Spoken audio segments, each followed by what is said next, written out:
ప్రభువైన యేసుక్రీస్తు పరిశుద్ధ నామములో పార్ట్నర్షిప్ ఇండియా ప్రార్థనా విభాగము ప్రత్యేకంగా ఈరోజు ఏర్పాటు చేసిన ఈ ప్రార్థన సమావేశం కొరకు దేవుని సహాయం నిమిత్తం మనమందరం కూడా ప్రార్థన చేయటానికి సమకూడి వచ్చాం. ఇది ప్రత్యేకంగా 18వ వార్షికోత్సవము మరియు బీటీసీ స్టూడెంట్స్కి జరగబోయే గ్రాడ్యుయేషన్ కొరకు మనం దేవుని సన్నిధిలో మన ముందున్నటువంటి అనేక విషయాల కొరకు పార్ట్నర్షిప్ ఇండియా పరిచర్యలో ఉన్న గోల్స్ అన్నిటి కొరకు మనం ప్రత్యేకంగా ప్రభు ఎదుటకు వచ్చి ప్రార్థన చేయటానికి నిలబడి ఉన్నాం. మీ అందరికీ కూడా శుభాకాంక్షలు నూతన సంవత్సరంలో తెలియపరుస్తున్నాం. ఈ శనివారం జరిగేటటువంటి ఈ ప్రారంభ ప్రార్థనలో మొదటిగా మనం ప్రార్థన చేయటం దేవుడు మనకిచ్చినటువంటి ఒక మంచి సమయంగా నేను ఫీల్ అవుతున్నాను. మీకు తెలియపరిచినట్లుగా యెహోషువ తన ముందున్నటువంటి పని కొరకు ఒక మంచి గోల్స్ ని కలిగి తన ప్రణాళికను నెరవేర్చే దేవుని ఎదుట తను తాను ఎలా ప్రార్థన చేశాడో ఈరోజు మన ముందున్నటువంటి అది యాన్యువల్ కాన్ఫరెన్స్ కావచ్చు, గ్రాడ్యుయేషన్ కావచ్చు, గత సంవత్సరంలో పార్ట్నర్షిప్ ఇండియా కలిగి ఉన్న గోల్స్ కావచ్చు, ఏదైనా సరే మనము విజయవంతంగా ముందుకు కొనసాగాలి అంటే తప్పకుండా ఈ పరిచర్య గురించిన పిలుపు అవసరం. రెండవది, ఈ పనిలో దేవుడు ఇచ్చిన ఆధ్యాత్మిక నియమాలు మనం తెలుసుకోవాలి.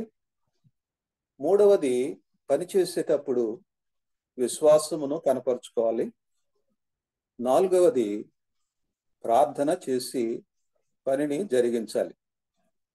ఈ 4 విషయాలు నేను క్లుప్తంగా ఒక హాఫ్ అన్ అవర్లో తెలియపరచడానికి నాకు ఇచ్చిన సమయాన్ని బట్టి దేవుణ్ణి స్తుతిస్తున్నాను.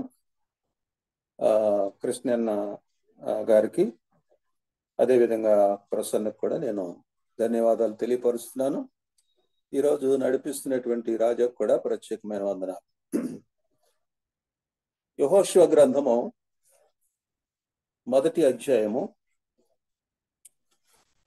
1వ వచనంలో నేను ఒక మాట చదువుతాను, జాగ్రత్తగా వినండి. యెహోవా సేవకుడైన మోషే మృతి నొందిన తరువాత యెహోవా నూను కుమారుడును మోషే పరిచారకుడనైన యెహోషువకు ఇలాగూ సెలవిచ్చాను. నా సేవకుడైన మృతి నొందెను కాబట్టి నువ్వు లేచి నీవును ఈ జనులందరూ ఈ యొర్దాను నది దాటి నేను ఇశ్రాయేలుకి ఇచ్చుచున్న దేశమునకు వెళ్ళుడి. నేను మోషేతో చెప్పినట్లు మీరు అడుగుబెట్టు ప్రతి స్థలము మీకు ఇచ్చుచున్నాను. సేవకుడైనటువంటి మోషే మృతి పొంది 30 దినాలు అయిపోయినాయి. సంతాన సభలు కూడా జరిగాయి.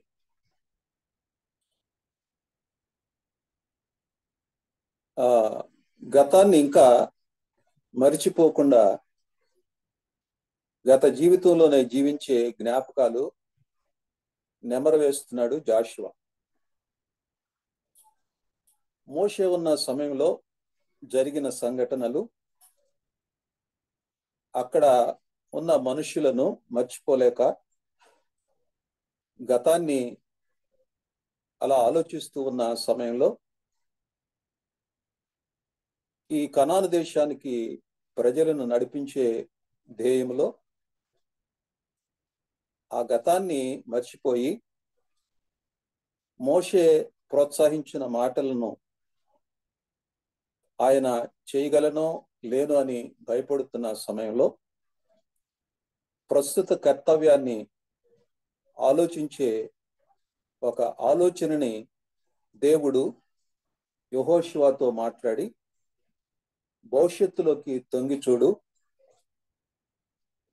కాబట్టి నువ్వు లేచి నేను చూపించు ఆశీర్వాదాలు నా ప్రజలకు అందించు అని దేవుడు యెహోషువను ప్రోత్సహిస్తా ఉన్న విషయాలు మనం చూస్తున్నాం.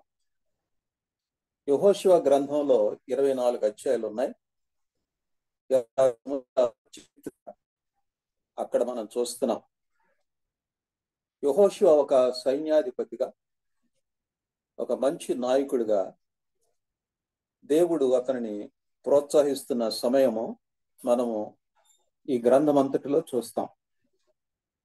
ఒకటి పిలుపు, 2 తాను పని చేయాల్సిన నియమాలు, 3వది తను కలిగి ఉన్న విశ్వాసము, 4వది తాను ఏ సమయంలోనైనా సరే దేవుని మీద ఆధారపడే ప్రార్థన.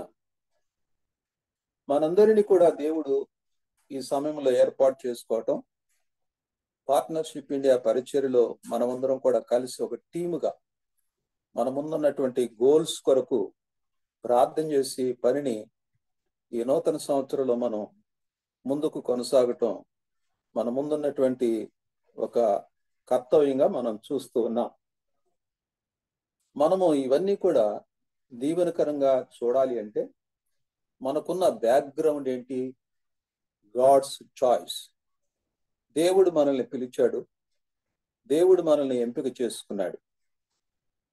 ఒకసారి మిషనరీ అయినటువంటి విలియం కేరీ కలకటాలో తన యొక్క కాలేజీ ఆఫీసులో ఒక వ్యక్తి అడిగాడట, ఆఫీసులో కూర్చొని, అక్కరకు రానిటువంటి ఈ పాత చెప్పులను మీరెందుకు ఈ సైడు అందరికీ కనపడేటట్లుగా ఈ విలువైనటువంటి అందమైనటువంటి ఆఫీసులో మీరు అలంకరించారు అంటే విలియం కేరీ గారు అన్నారంట, అది నా గత జీవితం అన్నాడంట. నా ప్రారంభము పాత చెప్పులతో ప్రారంభమైంది అని తన యొక్క మూలాలని వారికి గుర్తు చేస్తూ, పాత వస్తువులు పాత జీవితాన్ని గుర్తు చేస్తాయి, దీన్ని ఎప్పుడు కూడా నేను మర్చిపోకుండా, అతిశయపడకుండా, ఇప్పుడున్నటువంటి ఆధిక్యతలలో నేను నా గతాన్ని మర్చిపోతే నేను ప్రభు కొరకు ముందుకు కొనసాగలేను అని విలియం కేరీ గారు తన జీవితాన్ని జ్ఞాపకం చేసుకుంటూ, గత జీవితంలో ఏ దేవుడైతే నడిపించాడో ఈ ప్రస్తుత సంవత్సరంలో కూడా మనలను కూడా అలా నడిపిస్తాడని మనం ప్రార్థనకి యెహోషువ మోషే టైంలో ఈజిప్ట్ నుంచి బానిసత్వము నుంచి బయటకు రప్పించి దేవుని ప్రజలు ముందుకు కొనసాగే ఆ పరిచర్యని మోషేకు దేవుడు అప్పగించాడు. ఇది కంప్లీట్ గా దేవుని యొక్క వరంగా మనం చూస్తున్నాం. ఇది మోషే యొక్క గొప్పతనం కాదు, యెహోషువ యొక్క గొప్పతనం కాదు, ఇశ్రాయేలీయుల యొక్క గొప్పతనం కూడా కాదు, వారి యొక్క అచీవ్మెంట్ కాదు. ఇది దేవుడిచ్చినటువంటి ఒక ప్రత్యేకమైనటువంటి వరముగా మనం చూస్తా ఉన్నాం. ఓకే, వాగ్దాన భూమిని స్వాధీనపరుచుకోవాలంటే, ఈ కనానుని జయించాలంటే యెహోవా యెహోషువకి ఒక పనిని అప్పగించాడు. ఇది యెహోషువ బాధ్యత తీసుకున్నట్లుగా మనం కూడా దేవుని పనిలో ఒకరి నుంచి ఒకరు ఈ పనిని మనం కొనసాగిస్తూ ముందుకెళ్తున్నాం. కనానులోకి ఎలా ప్రవేశించాలో ప్రోత్సహించే 3 నియమాలు దేవుడు యెహోషువతో మాట్లాడాడు. మొదటి నియమము, నీవు బ్రతుకు దినములన్నిటిను ఏ మనుషుడు నీ ఎదుట నిలవలేకయుండును, నేను మోషేకు తోడై ఉండినట్లు నీకును తోడై ఉందును. ఒక నాయకుని దేవుని యొక్క ఆశీర్వాదం లేకపోతే, ఒక నాయకునికి దేవుని ప్రోత్సాహం లేకపోతే పరిచర్య ముందుకు వెళ్ళదు. ఏ మనుషుడు దేవుని సహాయం లేకుండా విజయమును సాధించలేడు. అందుకని జకర్యా గ్రంథము 4వ అధ్యాయం 6-7 వచనాల్లో, శక్తి చేతనైనను బలము చేతనైనను కాక నా ఆత్మ చేతనే ఇవి జరుగునని యెహోవా సెలవిచ్చాడు. నాయకునికి ఆశీర్వాదము మనుషుల దగ్గర నుంచి కాదు, దేవుని దగ్గర నుంచి. నాయకునికి ఆశీర్వాదము డబ్బు దగ్గర నుంచి కాదు. డబ్బు గురించి పరిచర్యలో ఎవరు కూడా ఎప్పుడు కూడా ఆలోచించకూడదు. రెండవది, యెహోషువ గ్రంథం 1:1 మనం చూసినప్పుడు, ప్రజలకు సేవకుడు ప్రోత్సహించాలి ప్రజలను. కాబట్టి నీవు లేచి మీరు అడుగుబెట్టు ప్రతి స్థలమును మీకు నేను చెప్పినట్లుగా నడిస్తే ఇస్తానని వారిని పిలిచాడు, వారిని ఎంచుకున్నాడు, వారికి ఒక ప్రత్యేకమైనటువంటి బాధ్యతను ఇచ్చాడు. మూడవది మనం చూస్తే యెహోషువ గ్రంథం 1:16, అందుకు వారు, నీవు మాకు ఆజ్ఞాపించినదంతా ఎక్కడికి పంపుతో అక్కడికి పోతాము. ఇది ఒక లీడరు నాయకత్వంలో ప్రజలు నడిచే విధానం వారు నేర్చుకున్నారు. దేవుడు ఒక పనిని మన జీవితంలో అనుగ్రహించినప్పుడు, ఒక నాయకుడు కావచ్చు, లేకపోతే ఒక ప్రార్థన యోధుడు కావచ్చు, లేకపోతే సంఘములో ఉన్నటువంటి పెద్ద కావచ్చు, కాపరి కావచ్చు, ఎవరైనా సరే దేవుని చిత్తానికి లోబడి పనిచేస్తున్నప్పుడు ప్రజలు కూడా అర్థం చేసుకుంటారు, ప్రజలు కూడా కోఆపరేట్ చేస్తారు. అది మూడవ విషయం. నాలుగవది, యెహోవాను 24వ అధ్యాయం 15వ వచనంలో, యెహోవాను నేనును నా ఇంటి వారును సేవించదము అని ఓపెన్ గా అందరి ముందు కూడా డిక్లేర్ చేస్తున్నాడు నాయకుడు. దేవుని యందు విశ్వాసం ఉంచి దేవుని కొరకు జీవించే ఒక నాయకుడు, నేను ఆ ఇంటి వారును యెహోవాను సేవిస్తాను. మీరు ఎలా నడుస్తారో మీరు తెలుసుకోవాలి, మీరు డిసైడ్ చేసుకోవాలని అక్కడ మనం చూస్తా ఉన్నాం. సో ఇక్కడ ఒక మోడల్ ఎల్డర్ గా, ఈ ప్రజలందరినీ కూడా మోడల్ కమ్యూనిటీగా, ఆ మోడల్ ఫ్యామిలీగా యెహోషువ మన ముందు కనిపిస్తున్నట్లుగా మనం చూస్తా ఉన్నాం. సో దీని అంతటికి కారణం ఏంటంటే, దేవుణ్ణి ఈ యెహోషువ ఎంత చక్కగా ఆయన పిలుపుకు లోబడి పనిచేస్తున్నాడో అర్థం చేసుకుంటున్నాం. సరే, ఇక్కడ మనం ఆ యెహోషువ 3 ప్రార్థనలు చేస్తాడు. ఈ 3 ప్రార్థనలో నేను నా టైంను బట్టి ఒక ప్రార్థన గురించి చెప్తాను. యెరికో గోడలు యోర్దాను నది దాటారు. గోడలు అడ్డుగా ఉన్నాయి కనాను దేశానికి వెళ్ళే సమయంలో. యెరికో గోడలు ఎలా పడవేయాలి అని దేవుడు ఇక్కడ దేవుని సహాయం కోరుకోవటానికి ఈ యెహోషువ ఆలోచన చేస్తున్నాడు. ఈ ఆలోచన చేస్తున్న సమయంలో 5వ అధ్యాయం 13 నుంచి 15 వరకు మనం చూసినప్పుడు, 5వ అధ్యాయము 13 నుంచి 15 వరకు మనం చూసినప్పుడు, యెహోషువ యెరికో ప్రాంతమున ఉన్నప్పుడు అతడు కన్నులెత్తి చూడగా దూసిన కత్తి చేత పట్టుకొని ఉన్న ఒకడు అతని ఎదుట నిలిచి ఉండెను. యెహోషువ అతని వద్దకు వెళ్ళి, నీవు మా పక్షముననున్నవాడవా, మా విరోధుల పక్షముననున్నవాడవా అని అడుగగా అతడు, కాదు, యెహోవా సేనాధిపతిగా నేను వచ్చి ఉన్నానని. యెహోషువ నేలమట్టుకు సాగిలపడి నమస్కారం చేసి, నా ఏలినవాడు తన దాసునికి సెలవిచ్చినదేమని అడిగాను. అందుకు యెహోవా, సేనాధిపతి, నీవు నిలిచి ఉన్న ఈ స్థలము పరిశుద్ధమైనది, నీ పాదరక్షలను తీసివేయమని యెహోషువతో చెప్పగా యెహోషువ అలాగు చేసెను. అయితే యెరికో గోడలని ఆ యోర్దాను నది దాటినటువంటి ఇశ్రాయేలు ప్రజలు యెరికో గోడను ఎందుకు కూల్చలేకపోయారు?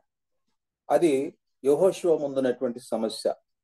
అందుకనే యెహోషువ చేసిన ఈ ప్రార్థనలో మొదటి ప్రార్థన the prayer of enquiry. The prayer of enquiry. అక్కడ విచారణ చేస్తున్నాడు. ప్రభువా, ఎందుకు మేము యెరికో గోడలను మేము పడగొట్టలేకపోయాం? లోపలికి మేము ఎందుకు ప్రవేశించలేకపోయాం? నీవు వాగ్దానం ఇచ్చావు కదా, నీ మీదే ఆధారపడి ఇంత సమయం మేము వచ్చాం కదా, మీరు మాకు ఇచ్చినటువంటి ఈ యొక్క కనాను దేశంలో ప్రవేశము ఎందుకు ఆలస్యం అవుతుంది అని విచారణ చేయటం ప్రారంభించాడు. ఇది ఒక నాయకునికి ఉండవలసిన గొప్ప లక్షణం. ఏదైనా సమస్య వచ్చినప్పుడు దేవుని ఎదుట విచారణ చేయటం మనం ప్రారంభించాలి. దేవుని చిత్తమును తెలుసుకునే ప్రార్థన, knowing the will of God. ఇక్కడ మనం ఆ ప్రార్థన చూసినప్పుడు, ప్రభువా, మేమెందుకు ఈ సమయంలో ఓడిపోయాం? ఎందుకు మమ్మల్ని మా శత్రువులు వచ్చి ఓడింప చేశారు? మేమెందుకు గెలవలేకపోయాం? మీరు చెప్పారు కదా, మీరు అడుగుపెట్టు ప్రతి స్థలంలో కూడా ఉంటానని. మీరు ఏ ప్రదేశంలోకి వెళ్తారో ఆ ప్రదేశంలో మీకు తోడుగా ఉంటాను, మోషేకు తోడై ఉన్నట్లుగా మీకు కూడా తోడై ఉంటానని చెప్పినటువంటి దేవా, ఎందుకు మేము ఓడిపోయాం? ముందుకు ఎందుకు వెళ్ళలేకపోయాం?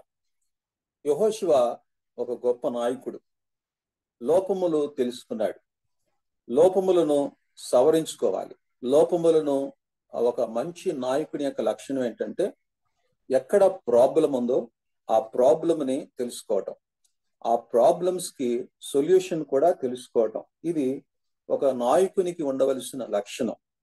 మనం కూడా మన పరిచర్యలో ఏదైనా ఆటంకాలు జరుగుతూ ఉంటే, పరిచర్యలో మినిస్ట్రీ మెల్లగా అది కొనసాగుతూ ఉంటే, మన మినిస్ట్రీ మనం అనుకున్నటువంటి గోల్స్ ని రీచ్ కాలేనటువంటి సమయంలో సమస్య ఎక్కడ ఉంది, ఈ సమస్యను ఎలా పరిష్కరించాలి అనేది, what is problem, finding the solution అనే మాటలు మనం తప్పకుండా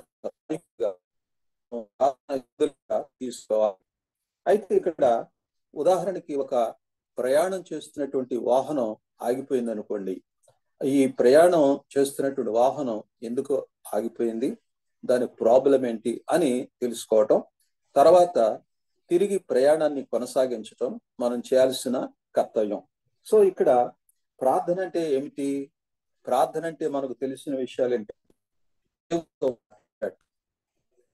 దేవునితో సహవాసం కలిగి ఉండటం.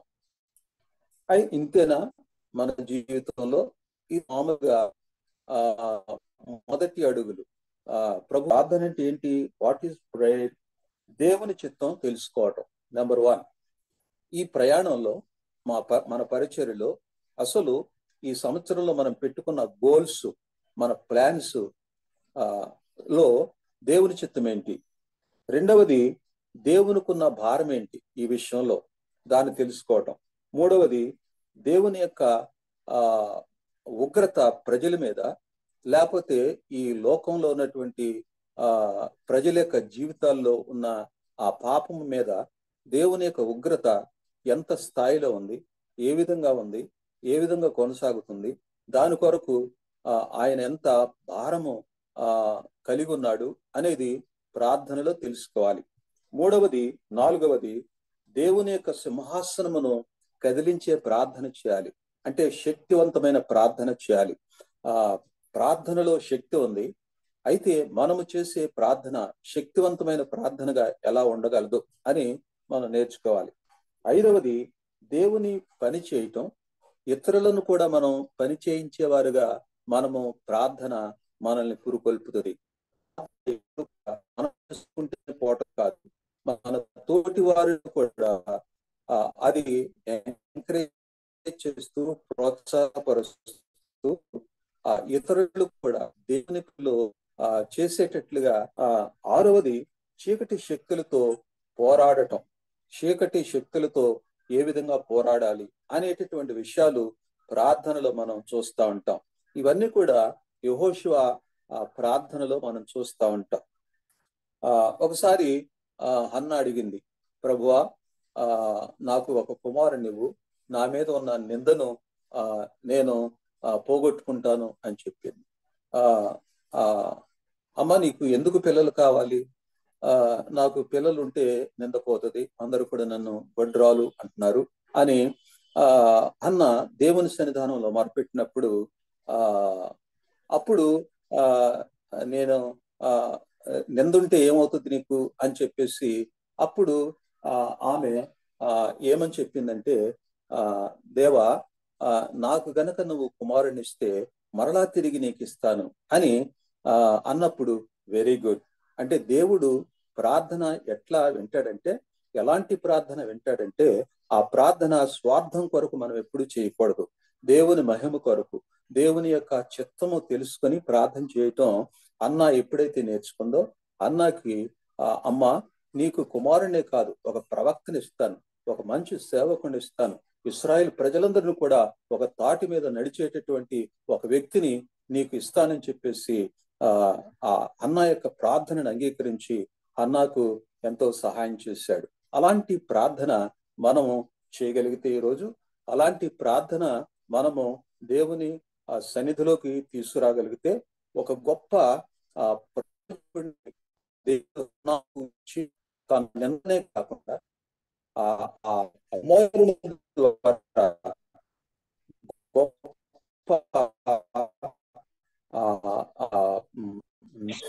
పేరుని తీసుకొచ్చే కుమారుని ఇచ్చినట్లుగా మన జీవితంలో కూడా గొప్ప పరిచర్యను చేస్తా ఉంటాడు. రెండవది మనం చూసినప్పుడు అబ్రహాము కూడా అడిగాడు. అబ్రహాము, ఇంతకాలం ఏంటయ్యా, నాకు ఒక వారసుని కూడా ఇవ్వలేవు అంటే, నీకెందుకు పిల్లలు? నేను ఇస్తాను కదా అంటే, ఇంకెప్పుడు ఇస్తావు? నా ఆస్తి అంతా కూడా ఎలియాజరు తీసేసుకుంటాడు, ఎలియాజరుకి ఇవ్వాల్సి వస్తుంది, నేను చనిపోయిన తర్వాత వాడే కదా అని చెప్పేసి కొంత విచారమును, కొంత అసహనాన్ని కలుగు చేసినప్పుడు అప్పుడు దేవుడు చెప్పాడు, నేనిచ్చే కుమారుడు నీకు వారసుడైపోతాడు. నేనిచ్చేటటువంటి కుమారుడు ఈ ఇశ్రాయేలు జాతినంతటి కూడా అనేక తరాలకి వారసుడవుతాడని చెప్పేసి ఇస్సాకునిచ్చినట్లుగా మనం చూస్తా ఉన్నాం. సో ఇక్కడ మన ప్రార్థనలు ఎలా ఉండాలో చూసినప్పుడు భూ సంబంధమైనటువంటి ఆశీర్వాదాలే కాకుండా ఆధ్యాత్మికమైనటువంటి పరలోక సంబంధమైనటువంటి ఆశీర్వాదాలు మనం కలిగి ఉండాలి. సో ఇక్కడ మనం గమనించినప్పుడు ఈ మొదటి ప్రార్థనలో ద ప్రేయర్ ఆఫ్ ఎంక్వైరీ, విచారణ చేయు ప్రార్థనలో దేవుని చిత్తాన్ని తెలుసుకునే ప్రార్థన. కాబట్టి దేవుని దగ్గరకు వచ్చినటువంటి ఈ యొక్క మరి దూత ఆయన యొక్క విషయాలు మనం చూసినప్పుడు ఆ దృశ్యాన్ని చూసి యెహోషువ భయపడలేదు. ఎందుకంటే దేవుని మీద ఆధారపడేవారు భయపడరు. విశ్వాసి ఎవరిని చూసినా భయపడరు. అయితే ఇక్కడ యెహోషువ దూతను చూసి భయపడలేదు. అయితే మనం అంతకుముందు చూసినప్పుడు దానియేలు గబ్రియేలు దూత వచ్చినప్పుడు ప్రత్యక్షమైనప్పుడు బలహీనపడిపోయాడు. యోహాను దర్శనం చూస్తున్నప్పుడు బలహీనమైపోయాడు. అయితే ఇక్కడ యెహోషువ తాను భయపడలేదు. ఈ స్థలంలో ఇద్దరు కమాండర్స్ ఉన్నట్లుగా మనం చూస్తా ఉన్నాం. ఒకటి జాషువా, రెండవది సైన్యాధిపతి అయినటువంటి దూత. ద కమాండర్ ఆఫ్ ఇజ్రాయెల్ యెహోషువ అయితే, the commander of God's host ఆ దూత సైన్యాధిపతిగా నిలిచి ఉన్నాడు. ఆ సైన్యాధిపతితో యెహోషువ అడిగాడు, నీవు మా పక్షమున నున్నవాడవా, మా విరోధుల పక్షమున నున్నవాడవా? నేను ఎవరి పక్షమున లేడని ఆ దూత చెప్పినప్పుడు, నేను యెహోవా సేనాధిపతిగా వచ్చానని ఎప్పుడైతే చెప్పాడో, ఆ సేనాధిపతి దేవుడే అని, ఆ దేవుడు నా పక్షమున యుద్ధం చేస్తాడని చెప్పేసి తాను దేవుని పక్షమున నిలిచి ఉండి దేవుణ్ణి ఆరాధిస్తున్నట్లుగా మనం చూస్తా ఉన్నాం. అప్పుడు వెంటనే విచారణ చేసే ప్రార్థన ఏంటంటే ద ప్రేయర్ ఆఫ్ ఎంక్వైరీలో ఇక్కడ మనం చూసినప్పుడు పౌలు ఆ రోజున మరి ఆ దమస్కు మార్గంలో అక్కడ Lord who are you, what shall I do అని ఎప్పుడైతే తాను ప్రభు యొక్క చిత్తాన్ని తెలుసుకోవటానికి ప్రార్థన చేశాడో, నీ కొరకు నేనేం చేయాలి, నీ అవసరత నన్ను ఏమి చేయటానికి నీవు ఆపేశావు అని పౌలు అడిగినట్లుగా ఇక్కడ నన్ను ఏం చేయమంటావని ఈ యొక్క యెహోషువ చెప్పినప్పుడు, నీ చెప్పులను విడువుము, నీ చెప్పులను విడువుము, నీవు నీ చెప్పులతో యుద్ధానికి వెళ్ళకూడదు, ఎందుకంటే going with my shoes, going with my shoes, remove your shoes, ధరించుము. కాబట్టి ఇక్కడ ఏమని మాట్లాడుతున్నాడంటే, ఎరుకో గోడలు పడాలంటే మందస్సాన్ని 7 దినాలు మోయాలి, 7 సార్లు చుట్టూ తిరగాలి, 7 దినాలు కేకలు వేయాలి, ఒకేసారి కేకలు వేయాలి అని ఇక్కడ మనం చూసినప్పుడు దూత చెప్పిన 3 మెట్లు మోయటం, చూడటం, కేకలు వేయటం. సో ఇవన్నీ కూడా 5వ అధ్యాయము 13 నుంచి 15 వరకు మనం ఇవన్నీ కూడా చూస్తూ వెళ్తా ఉంటాం. అయితే ఇక్కడ దేవుడు పరిశుద్ధతను కోరుతున్నాడు. అంటే పరిచర్యలో దేవుడు మన యొక్క ప్రయాణాల్లో, మన యొక్క గోల్స్ లో దేవుడు మనకి ఆయన చెప్పేటటువంటి మాటలు ఏంటంటే, మనము పరిశుద్ధంగా దేవుని యొక్క పనిలో ప్రభువా నీ చిత్తం ఏంటి అని మనము విచారణ చేసి ఈ పని మేము చేయాలా వద్దా, ఈ ఊరు మేము వెళ్ళాలా వద్దా, ఈ ప్రదేశంలో ఎంతకాలము ఉండాలి, ఏ పని చేస్తే మేము ముందుకు వెళ్తాం ప్రణాళికలు మనము దేవుని ఎదుట పెట్టి ప్రభువా మేము ఏం చేయాలని దేవుని యొక్క చిత్తమును చేయటానికి మనము తప్పకుండా ముందుకు వెళ్ళాలి. 7వ అధ్యాయం 6వ వచనంలో ఈ మాట చెప్పి నేను ముగిస్తాను. యెహోషువ ప్రార్థన స్వపరీక్ష చేస్తున్నాడు. ఎందుకు మేము ముందుకు వెళ్ళలేకపోయాము, ఎందుకు మేము గెలవలేకపోయాము, ఎందుకు మేము సక్సెస్ కాలేకపోతున్నాం అని ఆలోచన చేస్తున్నప్పుడు ఈ యెహోషువను వెళ్ళినప్పుడు మీరు ఏ యొక్క మరి నాకు అయిష్టమైనటువంటి పదార్థాలు కానీ, అయిష్టమైనటువంటి విషయాలు కానీ మీరు మీ మధ్యలో ఉండకూడదని మొదటి అధ్యాయంలో ఇక్కడ ఇశ్రాయేలీయులు పాపం చేసినట్లుగా గుర్తించడం జరిగింది ఆ దేవుడు. అయితే 7వ అధ్యాయం 6వ వచనంలో 2వ ప్రార్థన ఆయన చేస్తున్నట్లుగా మనం చూస్తా ఉన్నాం. ఆయన 2వ ప్రార్థన చేస్తున్నటువంటి ఆ ప్రార్థన యొక్క విషయాన్ని మనం చూసినప్పుడు 7వ అధ్యాయం 6వ వచనంలో యెహోషువ తన తాను ఇశ్రాయేలు పెద్దలను సాయంకాలం వరకు యెహోవా మందస్సు ఎదుట నేల మీద ముఖములు మొక్కుని తమ తలల మీద ధూళి పోసుకొనొచ్చు, అయ్యో ప్రభువా యెహోవా, మమ్మను నశింప చేయనట్లు అమోరీయుల చేతికి మమ్మను అప్పగించుటకు ఈ జనులను ఈ యోర్దాను నీవెందుకు దాటించితివి, మేము యోర్దాను అవతల నివసించుట మేలు, ప్రభువా కనుకరించుము, ఇశ్రాయేలీయులు తమ శత్రువుల ఎదుట నిలువలేక వెనుకు తిరిగి నందుకు నేనేమి చెప్పగలను అంటూ ఆయన 10వ వచనంలో ఘనమైన నీ నామమును గూర్చి నీవేమి చేయదు అని ప్రార్థింపగా, యెహోషువ లెమ్ము,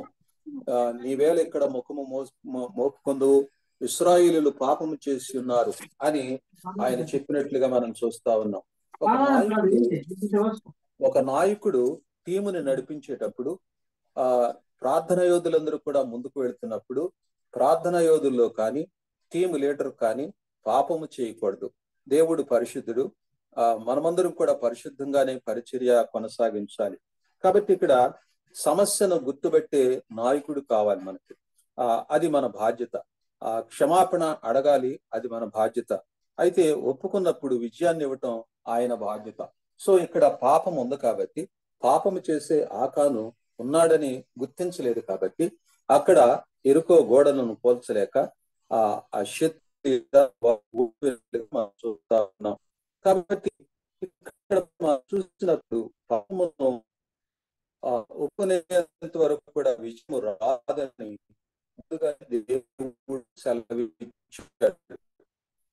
సో పరిశుద్ధత కాబట్టి పరిశుద్ధతతో పనిచేయాలి. ఇక్కడ మన యొక్క జీవితంలో కూడా పరిశుద్ధత కలిగి మనము పనిలో ముందుకు వెళ్ళాలి. ఈ 18వ యానివర్సరీలో కూడా అదేవిధంగా గ్రాడ్యుయేషన్ లో కూడా మనం సక్సెస్ కావాలంటే, మనము పెట్టుకున్న గోల్స్ అన్ని కూడా సక్సెస్ కావాలంటే మనము ఎన్ని ప్లేసెస్ అయితే రీచ్ కావాలో, ఎంతమంది వ్యక్తులకైతే మనము ఈ కోర్సుని ముందుకు తీసుకుని వెళ్ళాలో, సంఘాలతో కలిసి సార్వత్రిక సంఘంగా పనిచేయాలో, ఇవన్నీ కూడా సక్సెస్ కావాలంటే మన మధ్య మనము స్వపరీక్ష చేసుకోవాలి.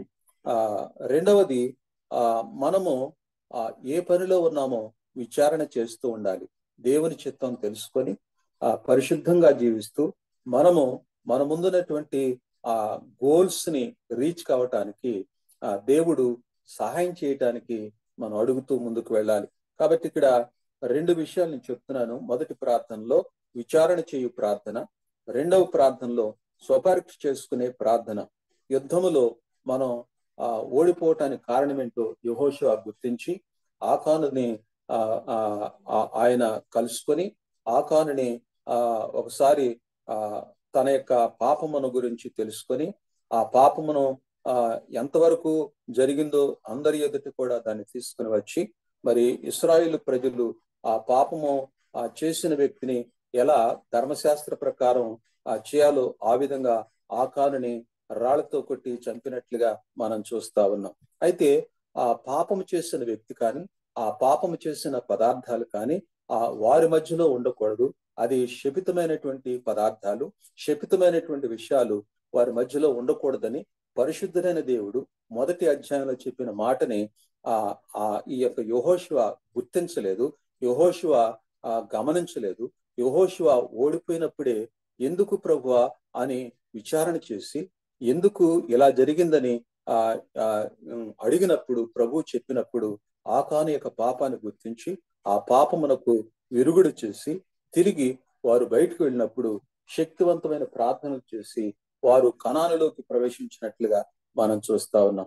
ఈ రోజున 18వ యానివర్సరీ కొరకు మనం ప్రార్థన చేసేటప్పుడు, గ్రాడ్యుయేషన్ కొరకు మనము సక్సెస్ కావాలని మరి అందరూ కూడా వచ్చి ఆ ప్రోగ్రామ్స్ ని వారు తెలుసుకోవాలని, పరిచర్యను ముందుకు తీసుకుని వెళ్ళాలని, అనేక సంఘాలతో కలిసి పరిచర్య చేయాలని మనకున్నటువంటి ఈ గొప్ప టాస్క్ ని, లేకపోతే టార్గెట్ ని, లేకపోతే గోల్స్ ని అచీవ్ చేసుకోవటానికి ఈ పవిత్రమైన ప్రార్థన, ఈ పరిశుద్ధమైనటువంటి జనాంగంతో మనమందరం కూడా కలిసి ఎవరు కూడా ఎలాంటి పాపము చేయకుండా మనము ఎప్పటికప్పుడు దేవుని చిత్తమా కాదని తెలుసుకొని యూనిటీ, వన్నెస్, వన్ స్పిరిట్ తో మనం ముందుకు వెళ్ళినప్పుడు మన యొక్క పరిచర్య గొప్పగా దేవుడు దీవిస్తాడు.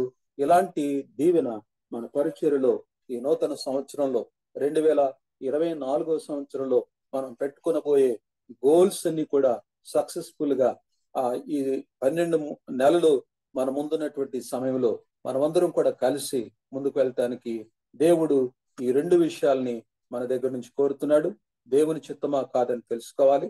రెండవది, మనం పరిశుద్ధంగా పనిలో ముందుకు వెళ్తున్నామా తెలుసుకోవాలి.